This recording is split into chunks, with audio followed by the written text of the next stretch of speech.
What's going on, everybody? Welcome back to another episode of TEW Confrontational, episode number 60 of TEW Confrontational. So another milestone there. So yeah, we're keep chugging along. But yeah, here with my little brother Evan Workentine.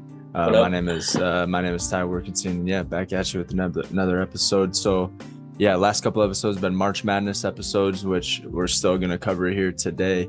And then we got some NFL news, some college, women's college news, like Iowa and LSU game that was last night. That was a pretty fun game to watch, and Taylor Clark's been lighting it up and breaking records continuously. So yeah, we'll see what's going on. So yeah, we'll just jump right into it. We'll start with the men's side of things, because we ended on the Sweet 16 Elite 8 last week, and that's what was played over the weekend. We'll just start in the East region there. We have UConn versus San Diego State, and then Illinois versus Iowa State, where the four teams made it out of the East in the Sweet 16. UConn walked all over San Diego State. 3 out of their 5 starters had more than 12 points, and then the other 2 had 8. And then you had another guy coming off the bench that was in double digits. So yeah, with a team that's that deep and can put up 10 points, it's gonna be tough to beat. So they kind of ran over San Diego State, and then Illinois I wouldn't say handled Iowa, but they kind of handled Iowa. Not Iowa State, yeah. Iowa State, yeah. Illinois over Iowa State, yeah, and that game ended up being 72-69. So that was a close one, but I predicted both of those teams to make it to the Elite Eight, so I had those two right. But how did you think those two games went last weekend? Yeah, I figured, Iowa State was good, but I didn't think they were going to make it super far. And then obviously UConn, they're a fast-paced team. They move the ball around. I think I saw that they don't have any all conference players. And I mean, that can be a good thing, because if you're moving the ball, spreading the ball around, and like you said, you had 3 people in double digits or more, 12 points or more. That's a good thing. They're moving the ball around. Everybody's putting in their work. But yeah, UConn really, they look like a really good team. Their coach, I can't remember his name. He was on the Pat McAfee show today and kind of talking about how the season's been going on. And he kind of mentioned we spread the ball around, and that makes us the team that we are. I mean, we have multiple players that can make plays. So I think UConn's going to roll over pretty much every team. I think to be honest, I think they'll make the championship, and probably going to win it all too. Yeah, the Hassan Diarra, I wonder, he was coming off the bench and he had 10 points. I wonder if he is related at all by chance to the guy from NC State, the Diarra from NC State. I'll Possibly, have to look into that. But yeah, UConn's deep. They're a solid team, well coached. The coach was on the Pat McAfee show today. Dan Hurley. Yeah, he was interesting to listen to, and yeah, he has all the confidence in the world with his team for winning the whole thing. So excited to see how they do. So they face up against Alabama, who made it out of the East region, or the West region, made it out of the West region. That was kind of a upset region down there in the West. You had Alabama upsetting North Carolina, which was an incredible game, 89-87. And all stars came out to play there. But yeah, Alabama got the victory in that one, and then Clemson upset Arizona too, and kind of handled Clemson pretty easily there. Or not, Clemson handled Arizona pretty easily there. So Alabama and Clemson faced it off in the Elite Eight, and Alabama got the best of Clemson 89-82 to advance to the Final Four to face off against UConn. How did you think those two games? That obviously that Alabama North Carolina was a huge one for a lot of people. A lot of people had UNC making it pretty far. Yeah, I had UNC making it to my finals. But yeah, I just the Clemson. Yeah, I had Arizona beating Clemson. Obviously, I kind of just based that off seed. Clemson came to play, and Alabama North Carolina was a phenomenal game. And I know the past 2 podcasts we've had Kyle Lyons. He said they have the best offense in probably the game right now, and they're showing it. I mean, they're putting up high numbers. And then that Baycott didn't show up in this game. They kind of shut him down. I mean, he had 19. Yeah, but he didn't make the big plays that were needed to. I mean, Yeah. shit, they lost by 2 points. Usually, your big Right. guy can get to the line or create an and one to put you ahead of that team. Alabama looks good. I think this coming game, Alabama UConn, I think it's going to be a really good game. Yeah, they had 4 starters. Nelson with 24, Mark Sears with 18, Griffin with 19, and then that Estrada with 19, the Aaron Estrada with 19. So they had almost 4 guys with 20 plus points, which is insane, versus North Carolina there. So that's just tough when 4 guys come out and put up 20 points. That's just tough to beat any team that does that. And then Alabama continued their shooting streak onto the next game. Mark Sears had 23 against Clemson, the rest of the team almost did it again. Pringle had 16, Griffin had 13, and Estrada with 10, and then Stevenson off the bench with 19. So I mean, when you have a team that deep and putting up numbers, it's crazy. But that Alabama Clemson game was a pretty close game too, 89-82, and that was a well thought battle as well. But I think just looking at all the scores, all the games that Alabama's played in this tournament, I think their lowest scoring game is like 70 something. They put up high 80s to low 90s. I know they scored 109 their first game. So I mean, they're scoring points, and if their defense can hold up, like I said, I do think that Alabama UConn game is going to be really fucking good. Yeah, this is the 100%. This matchup is going to be crazy. Come, when is that? Saturday? I think Saturday is the 6th. That's the first game there. Saturday, yep. Yeah, that's the first game there. Both games are on Saturday, but UConn and Alabama matchup is going to be crazy. That's the later one. That's the night game there. But that one is going to be a must-watch TV. But the East and the West there face off to head to the championship game, UConn versus Alabama. And then on the other side, you have the South and the Midwest. The Midwest was kind of predicted here, just very chalky throughout. But then you had Purdue versus Gonzaga in the Sweet 16, and Purdue kind of handled Gonzaga.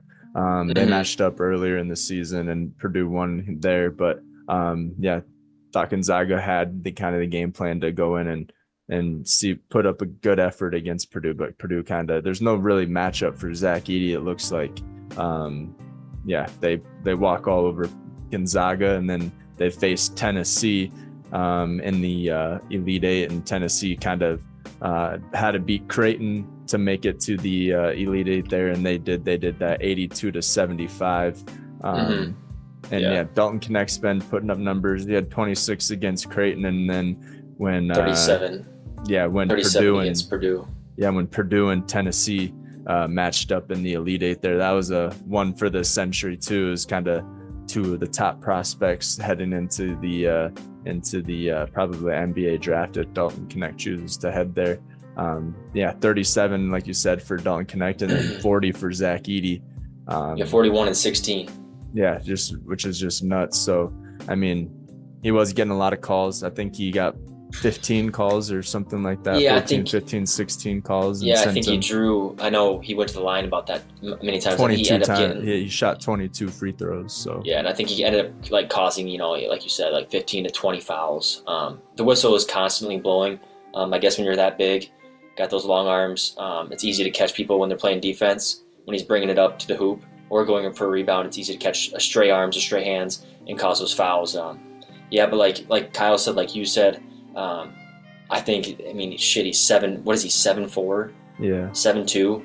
You're not gonna stop him. And he's good. It's not like he's like a unathletic 7'2". He's got hand-eye coordination. And he just knows how to make moves in the paint. So you're not gonna stop him if he keeps putting up those points and getting rebounds and causing fouls. I don't know. Yeah, I just don't know who. Because they play NC State, and NC State is kind of that Cinderella story. Coming from that 11th seed, but I think both games should be good. Should we go over that NC State game or NC State team, I should say?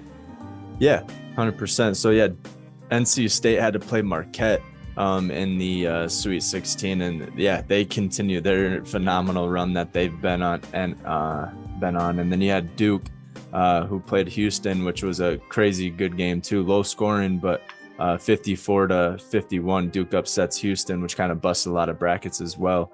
But then, yeah, they continue on, make it to the Elite Eight. Duke and NC State, an ACC matchup, divisional matchup, conference matchup, which was a phenomenal game too. And then NC State kind of pulled away at the end, and Duke kind of ran out of gas. But yeah, NC State continues their Cinderella run with DJ Burns, DJ Horn.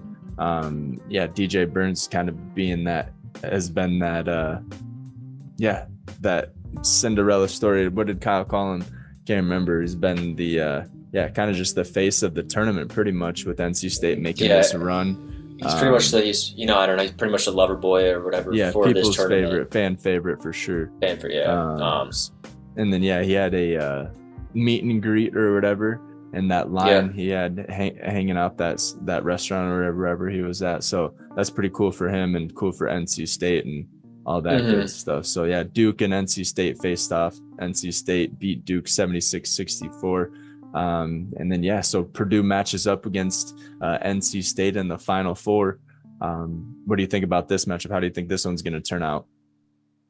Like I said, Purdue, Zach Edey, great. I mean, I think they're going to win it. And I'm just looking up to see the height of DJ Burns is 6'9", Zach Edey is 7'2", if not taller, 7'4", whatever he is. I just think DJ Burns is going to have a tough time. But, I mean, DJ Burns has got some weight on Zach Edey. If he can, push him around without getting those fouls called like Zach Edey's used to getting. It could be a tight game, but I do think if you want to make our picks for the Final Four, I think I got Purdue rolling over NC State. I want to pick NC State, but I just don't see it happening, just the way that the game played out with Purdue and Tennessee. Zach Edey getting all those calls, obviously playing, had one of the best games in the tournament so far, 41-16. I just don't see NC State getting it done. Yeah, and like you said, the weight thing, I don't know how much DJ Burns has on him. Zach Edey's 7'4" and 300 pounds. Oh, shit. So, I mean, there's not a whole lot of weight. And then did you hear the interview after the Tennessee game from Zach Edey? No. Oh, yeah, he said. Got that dog in him. He said, we've been upset this many times. It's our year and everything, kind of like something along those lines.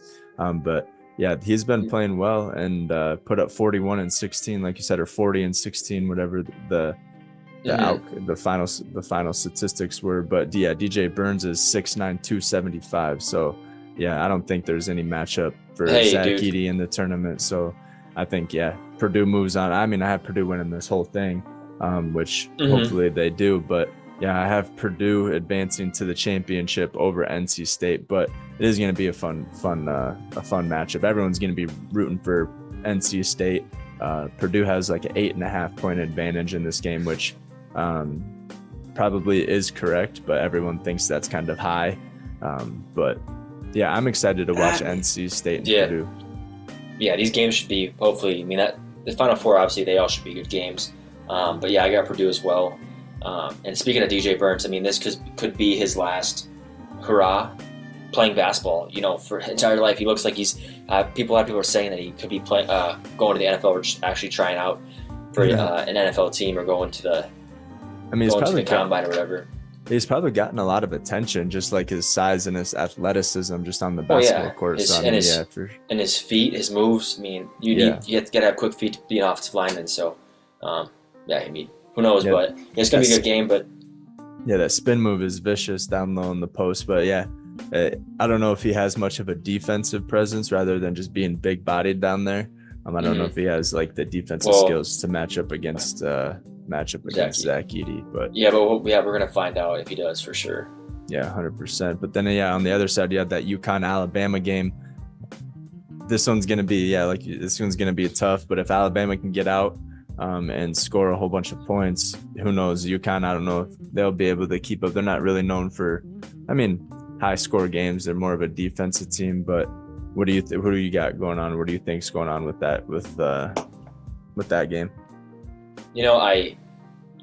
The past 2 years, I've liked following Alabama. They've always had like a good offense. When they had Brandon Miller last year, but just the way that I kind of like that mentality, like, we don't need to have, many all-conference players or whatever, and we can spread the ball around, and all of our guys can get touches, put up numbers. Mm-hmm. But Alabama, like you said, if they can score and put up or get up 10, 15, if they come out hot, it's hard to come back from that, and especially if they keep shooting well throughout the game. It's tough to come back from that if you're UConn. I'm gonna go UConn here. I don't see it, and I have that as 12 spread, 12-point spread. And I think that might be correct. I don't know. It just depends how tough UConn can play, but it should be a good game, I think. Yeah, 100% should be a good game. I mean, yeah, like you said, all 5 starters are averaging more than 10 points a game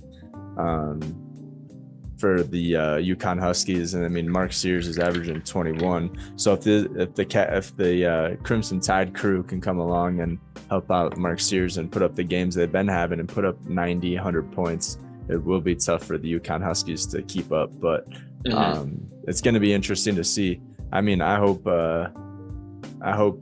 UConn makes it, Purdue makes it, and then Purdue wins it all for my bracket. Would be, and then I think that'd be the best big man matchup for a final game.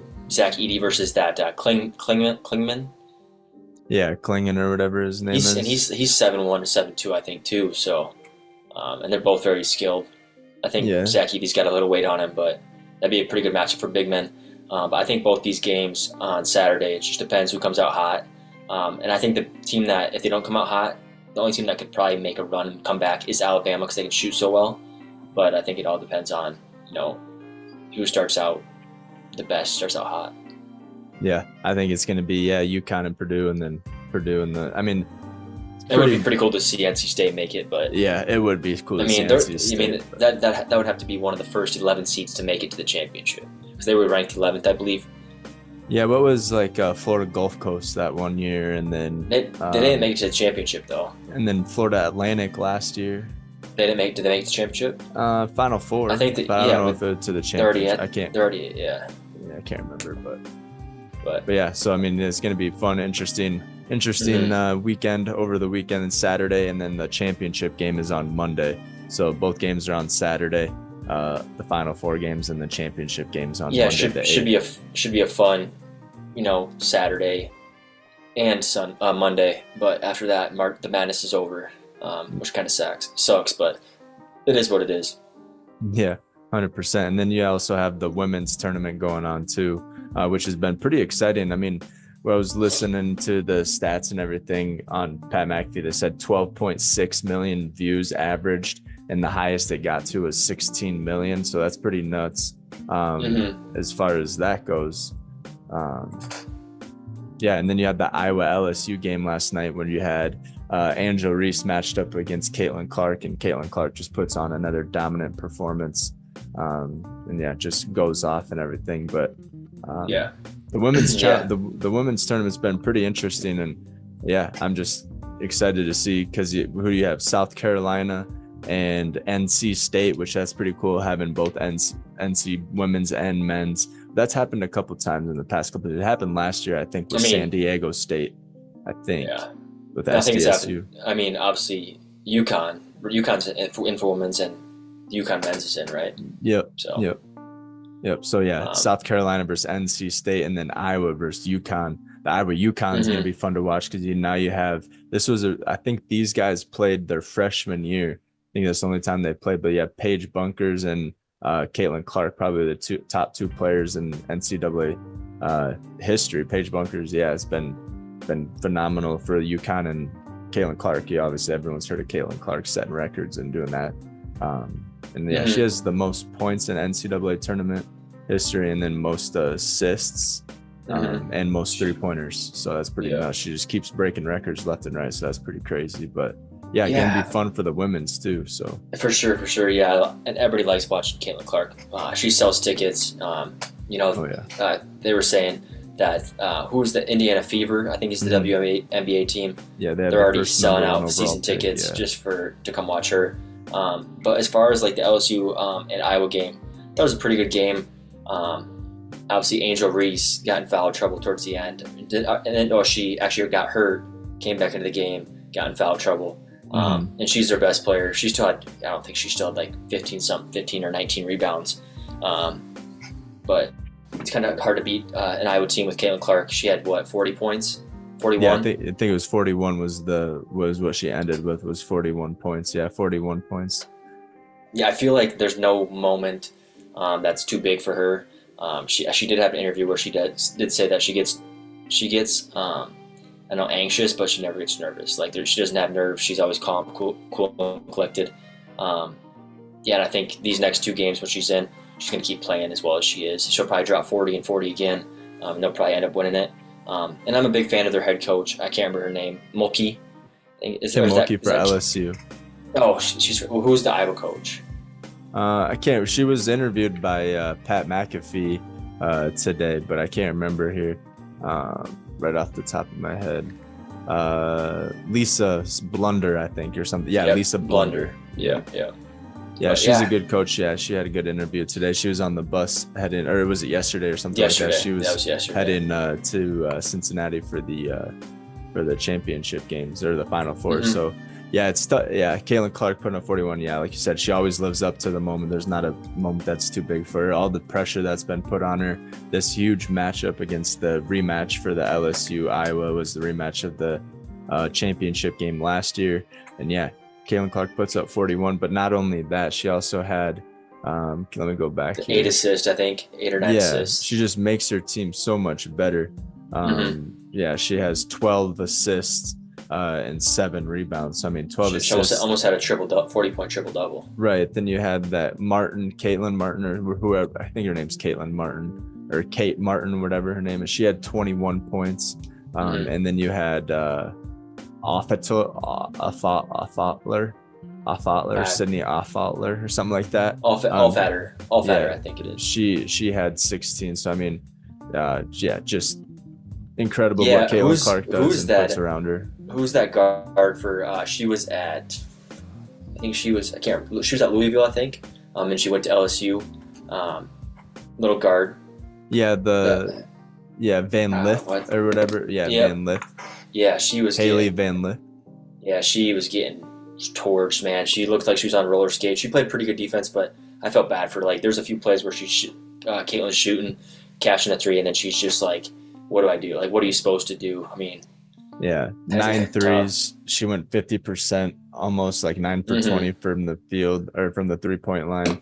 It's just, hard to stop. And she was putting fadeaways, crossovers. Yeah, just insane what Caitlin Clark's doing. So hopefully she can continue this for 2 more games and pull off the victory over either South Carolina or NC State. That's kind of a rivalry there, both of the Carolinas there. So that'll be a fun one to watch. But yeah, Caitlin Clark continuing, because I have Iowa winning my women's bracket as well.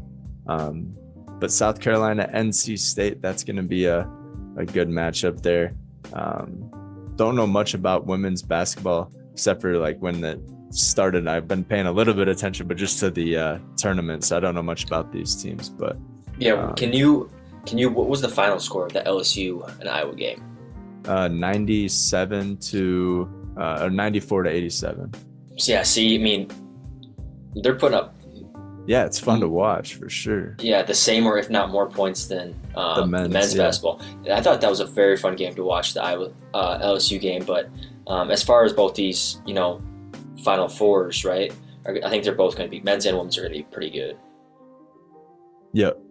And I mean, they made it there for a reason. I know last year, I think San Diego State made it to the championship for the men's and played UConn. UConn won by like 17, which wasn't a fun championship game. But these ones here, with the potential that they have, that it should be a very fun weekend of the Final Four. And those games are played on Friday, and I think their championship game is on Sunday.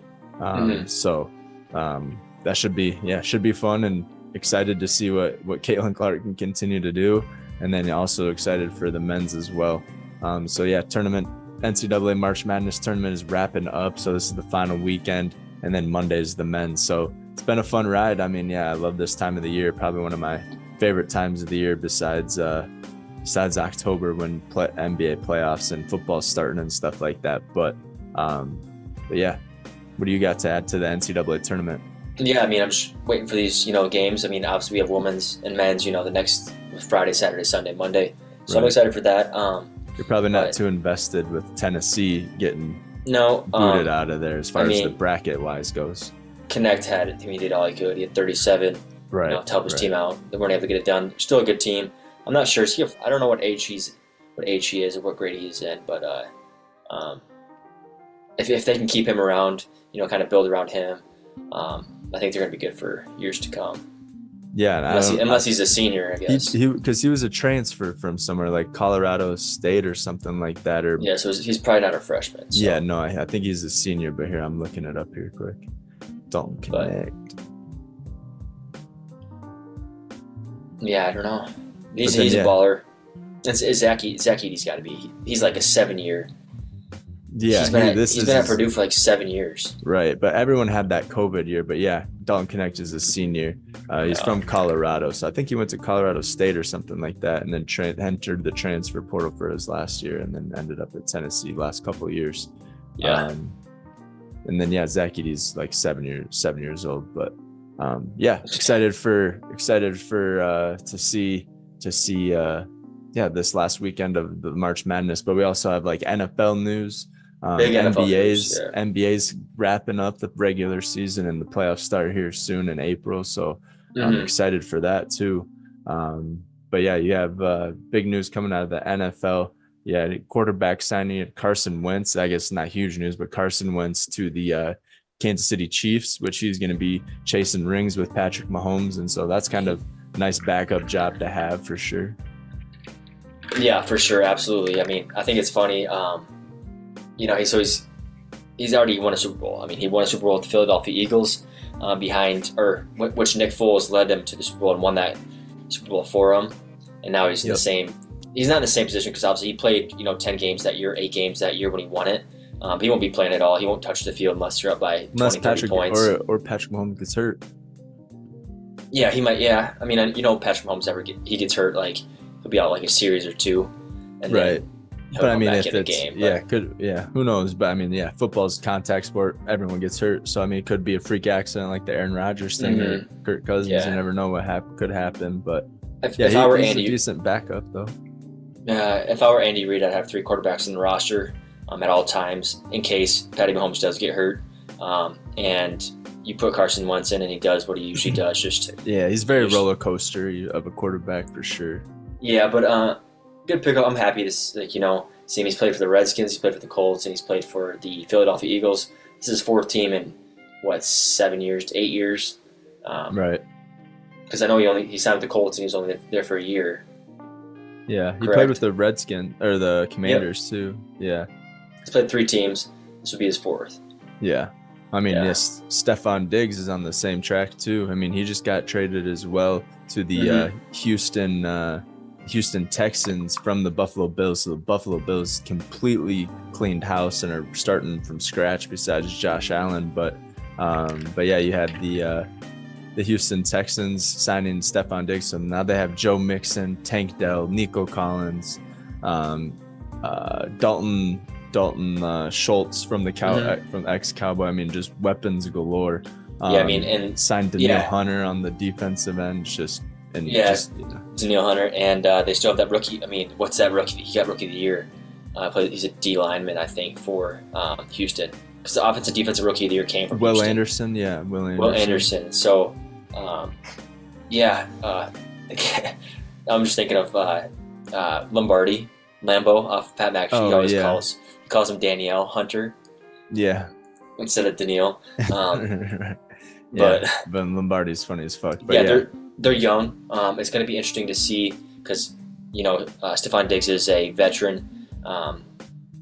C.J. Stroud's coming off a great year, probably the best year of a rookie quarterback ever. But I don't know if he doesn't live up to the expectations of Stephon Diggs. Is Stephon Diggs going to be the same way? We've all seen him, react. Yeah, and yelling at teammates. Because I don't think he's going to be a top target. I really don't. I think he obviously got Nico Collins, Tank Dell, and obviously himself, and he got Dalton Schultz. That's 4 big targets. I'd say that's out of the backfield too. Exactly. So I don't see him. Hopefully, he understands that he's not going to get the 8 to 10 targets that he's probably hoping for. But yeah, good for him. I think he's glad to be out because obviously they were a good team, always a solid team, but never took it that extra mile to make it to like the Super Bowl or whatever. So I mean, they lost. 2 years ago they lost in the AFC Championship against the Cincinnati Bengals, I think it was. And I don't think they ever made it back, did they? Because last year they weren't in it. Who? The Buffalo Bills. Oh no, they've lost for like first round past like. No, but they made it to the AFC Championship. Was it 2 years ago or 3 years ago? They lost to Cincinnati. Mm-hmm. Yeah, because then Cincinnati played the Chiefs and then but good for him. Young team. Got weapons galore. Lot of talent. But yeah, I mean, I don't get what the Buffalo Bills are doing, getting rid of Gabe Davis, Stephon Diggs, what's his name off? One of my favorite safeties, Jordan Poyer. Just unloading. What are they going to do? Josh Allen's not going to have any weapons. There's only one. Who's the free agent that's still left with receiver? Oh, T. Higgins is wanting out. So you go grab him maybe. But I think they're just trying to rebuild, but it kind of seems too late for a rebuild for the Buffalo Bills, especially late. Josh Allen's not young. Yeah, but I mean, they're getting picks for these guys. Not like they lost Jordan, but they cut those guys. But yeah, they got a couple of second rounder and a third rounder or whatever from. They got 1 second rounder, and they gave him Stephon Diggs, and a 5th and a 6th. So they got one. They got a 2025 second rounder. Not even this year. Oh, gotcha. I thought that was the other way around. I thought Bills got like 2 picks or 3. You should pull it up and see, but maybe they got a 2025 second rounder and then a 2024 5th rounder and 6th rounder. Yeah. But still, that's not a lot for all pro receiver. Even though he hasn't been playing as well as he used to with when he was with Minnesota. Yeah. So Buffalo Bills receive a 2025 second round pick, and then Houston receives Stephon Diggs, a 2024 6th round pick, and a 2025 5th round pick. Yeah, so Houston gets 2 picks and Stephon Diggs, and Buffalo just gets a second round pick. Jeez, yeah, that's kind of nuts. And it's not even this year, So yeah, it's 2025, and it's from the Vikings, so it's not even their pick. Yeah, it's kind of like semi-pro when they're they get whatever his name, Vakitis or whatever for a washing machine. Pretty much. Yeah. But yeah, that's all I got for NFL. Obviously, we had the passing of Vontaze Davis, I think his name is. Vontaze Davis, yeah. He was an ex-Bill. Yeah, he was an ex-Buffalo. Ex-Bill, ex-Colt. Played with Darius Butler. I think he was like 35, which is it's unfortunate, but that stuff happens. It kind of seems like it's happening more often than it should. Like more often every year, you have those people pass away. Yeah, he was an ex-Dolphin too. He was on Hard Knocks a couple of years ago or whatever, and he was getting cut or whatever, and then he said he had to call his grandma, which kind of not foreshadowing, but he was found dead in his grandma's house or something like that, or I think he was found in his residence in his weight room or workout room. Oh gosh, I'm not sure the details on it, but yeah, but no, he was the one that quit at halftime when he was playing for the Colts, I believe. No, really, I'm not quite sure. Yeah, he quit during that halftime. Oh geez, kind of. Did he pull a AB or whatever? No, he just said I don't know how it all went. I know it was a while ago, but yeah, rest in peace. Yeah, very sad and unfortunate event, but that's all I really got for NFL. I know NBA. Obviously, we talked kind of tuning up. We're coming close to the playoffs. Obviously, you have the good teams. Milwaukee, you got the Celtics, like it has been the past few years. Yeah, and then you have Minnesota out of the West. They're looking good. Thunder looking good. Lakers and Golden State are barely hanging on to a thread in the play-in games. Yeah. Golden State's locked into a play-in game, so they can't make it into the top 6. So they definitely have to play a play-in game, which don't want to be there. But and then Lakers are try to get out of not face the Nuggets. So right. I mean, Nuggets in the West, so that's tough. Yeah, I'm excited for the playoffs. Obviously it's better basketball. Way more competitive, especially in the NBA. But I did want to touch on something about LeBron James' son, Bronny James. Yeah, I believe he entered the transfer portal. I think he averaged like 3.5 points, 4 rebounds, or 3.5 points, 3 rebounds for USC. So just kind of see where he goes, see where he falls, see what he decides to do. That's really all I have for NBA. And then I know one thing that you probably would want to touch on is I know the Masters is coming up here very soon. So you got any things to talk about for the Masters and what we're looking for? But yeah, as far as the Masters go, that's next weekend, April 11th through the 14th, which is going to be exciting to watch. But this weekend you have the Valero Texas Open, which you have a couple of people that are going to be down there. I mean, Corey Connors won it last year, but I mean, I think you're going to see Max Homa, Ludwig Aberg or Oberg, who has been playing very well, McIlroy, Jordan Spieth, Scheffler probably. So I mean, you got all these guys who've been playing incredibly well. Scheffler's been on a tear, just winning pretty much every tournament out there. So this is going to be a good Masters to watch. But yeah, you got the Valero Texas Open this weekend. So yeah, I'm excited for that, and then excited for the Masters too next week. That's been pretty hyped up the last few weekends. I've been watching TV. It comes on commercial, every other commercial or whatever. Yeah, you got John Rahm, who was the previous winner of that. Yeah, gonna be a good weekend down in Augusta, Georgia. Looks like it's gonna be about 70 degrees on tee off on Thursday the 11th. So yeah, golf's been steady this whole past like 6 to 8 weeks since it's kicked off. So yeah, it's been pretty entertaining. So what's it take to make the cut for the Masters? Are there still people making the cut? They already have that set out, or have already set? Is there still people that play this weekend that can still possibly make the cut? Yeah, Masters is it's kind of a little bit. It's not necessarily like the end weight tournament. I mean, it's just I don't even know if you have to really be invited. I think there's probably a criteria you have to obviously hit. You got to shoot some type of score. You have some type of average, right, or handicap, right? You can't just. Right, but it's not like how the end tournament is, where they play down the last like 150 down to 100 or 75, and then from there on keep cutting. When is that usually? That's the end of the year. This summer? No, that's like at the end of the year. That's like. Oh, so that's not till August. Like. Oh yeah. So like, around summertime. Yeah. I mean, so you got the BMW Championship, and then the Tour Championship is the last week of August first, and it goes until like September 1st. And that's when they drop down to like, 175, 50, 25. Yeah, that's what the one Victor Hovland won last year is. Mm-hmm. Pretty nuts for that. So how many people golf in this Masters tournament? Is it like 100, 150, 200?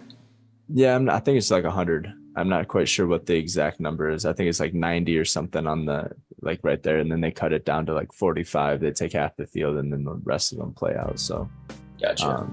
Yeah, I'm excited for the Masters. Haven't been paying too much attention to golf, which is unfortunate. Mm-hmm. I just see it on sometimes over the weekend, but haven't been like tuned in. But golf courses open in Sioux Falls this week. All 3 of them open up this weekend. So yeah, they actually I know. I got an email that said that they opened them. That's Friday or Saturday. I didn't look. I got an email that it said all 3 courses are open now. Yeah, I think that's the same email I got. So that's exciting. So yeah, I'm excited to hit the courses and hit the links for sure. Gonna be rusty for sure. Haven't swung a club in fucking. I don't know. I guess the last time he swung a club was in Florida, but at the Great Shots, Top Golf. Great, or whatever, Top Golf's not the same as actually golfing a real course. But. Yeah, way different. But yeah, excited for golf. Excited for a lot of shit coming up here. Yeah, I got the NCAA tournament wrapping up for men's and women's. It's gonna be crazy this weekend with all the games and exciting stuff going on. NBA regular season's wrapping up. Playoffs are starting soon. Then you have golf, which is going on. You got the Masters next weekend. They got tournaments every weekend, but that's always on. It's always exciting to watch. And then you have NFL offseason going on with these kind of trades coming out of nowhere. That Stephon Diggs was kind of just out of the blue, but excited for the offseason, and that starts here soon. Only like 4 months until it starts kicking off in August. So. Preseason. Yeah, right, preseason. But I mean, still kind of gets you in the mood. But Yeah, I'm excited for that. And I do want to touch on a little bit because obviously we do have a two confrontational bracket challenge for March Madness, and I'll just go over the leaders. Obviously, you are leading it. And Hell probably yeah. Hell yeah. It's gonna come down to the wire. It's you and Dad. So, and then one of Dad's buddies. So it's gonna come down to the wire because I know you guys both have Purdue winning it, and then obviously Tree has UConn winning it. Just looking at this, yeah, it's gonna come to the wire. If it works out like we both predicted, having Purdue win and UConn win, then it'll really come down to the wire. Whoever wins that championship game. So Yeah. that's gonna be a tight one. But unfortunately, I think that I end up getting like almost dead last in all my brackets. A lot of big losses like Florida, Auburn, North Carolina.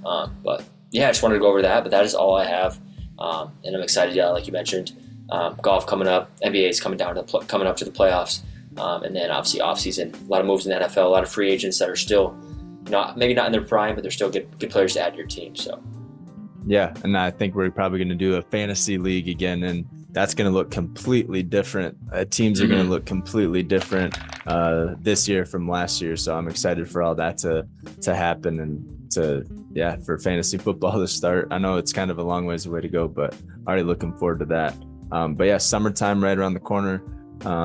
Weather's starting to kind of cooperate a little bit. It's a little windy and shit, but at least the sun's shining and it's above 30 degrees. It's about 55. It's supposed to be 70 this weekend. So hopefully we can get the grills out, get some new propane tanks and clean off the grills, get everything cleaned up and ready for the summer season. So but yeah, that's all I got. What do you got? Yeah, and then obviously you talked about the fantasy.